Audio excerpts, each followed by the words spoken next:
We have to start with the war in Ukraine. It affects us all. But your position, I would say, it's not exactly as the position of the U.S. government. My position is this war could end soon, even right away, on the basis of reasonable negotiations. The American position is no, the only way this war can end is to defeat Putin. To my mind, that is both wrong and completely unrealistic. President Biden says we are going to win 100%. How do you defeat a country with 1,600 nuclear weapons? I don't think the U.S. government has thought this out at all. And I would say the same thing is true of the European Union. They talk about defeating Russia. Professor, 1/3, maybe a little less, of Ukraine territory is occupied by Russia. So insisting on negotiations right now means that Putin is winning. Well, I already gave my advice many times to the Ukrainian people and government, which is don't get caught in a proxy war between the U.S. and Russia because your country will be destroyed. And that is the tragedy. I said to the Ukrainians, look at Afghanistan. Is that what you want to look at?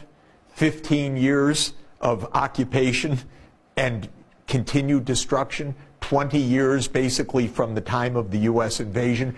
Don't do it. I told them all my life the U.S. has been, quote, helping, in quotation marks, Vietnam, Cambodia, Laos, Iraq, Syria, Libya. What kind of help?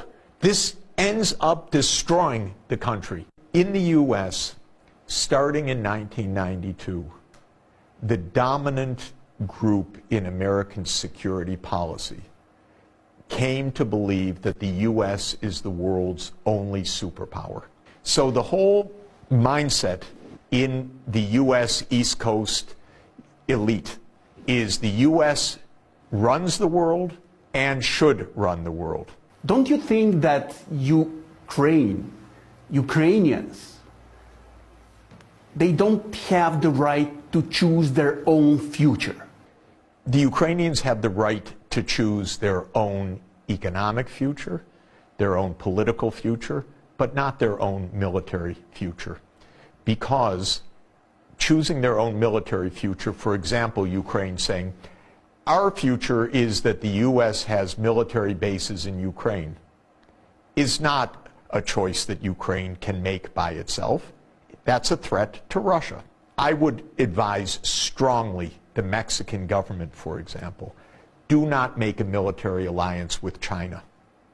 That's not your choice. That would be a threat.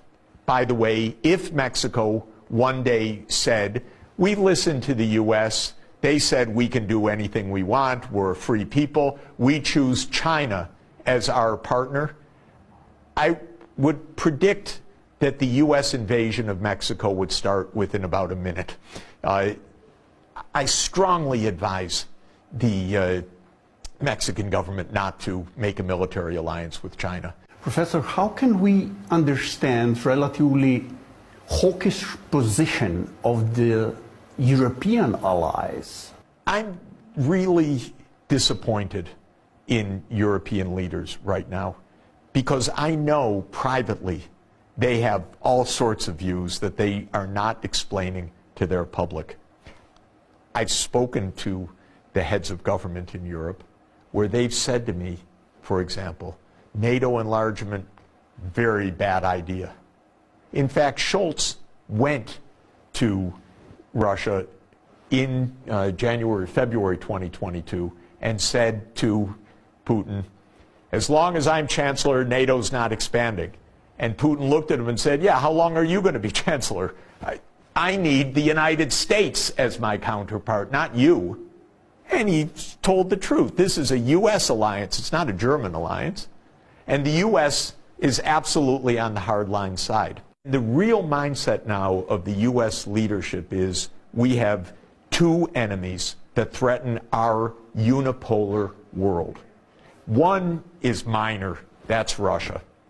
we'll weaken them. We'll have the war for a while. We'll wear them down. But that's a second-rate regional power. They forget about 1,600 nuclear weapons. They forget about 11 time zones. They forget about some of the largest resource deposits in the world. They forget about the talents of the Russian people. All of that. No, Russia, but we'll weaken them. We'll weaken them. The one that's terrifying them is China. They don't quite know what to do. So right now, one of the arguments is we need to be tough in Ukraine to show China we mean business.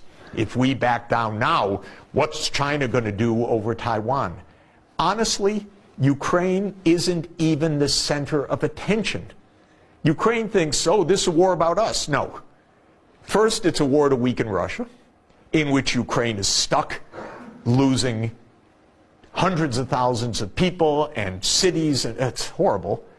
But it's not even about Ukraine in the twisted mindset of some of these elites. It's about China.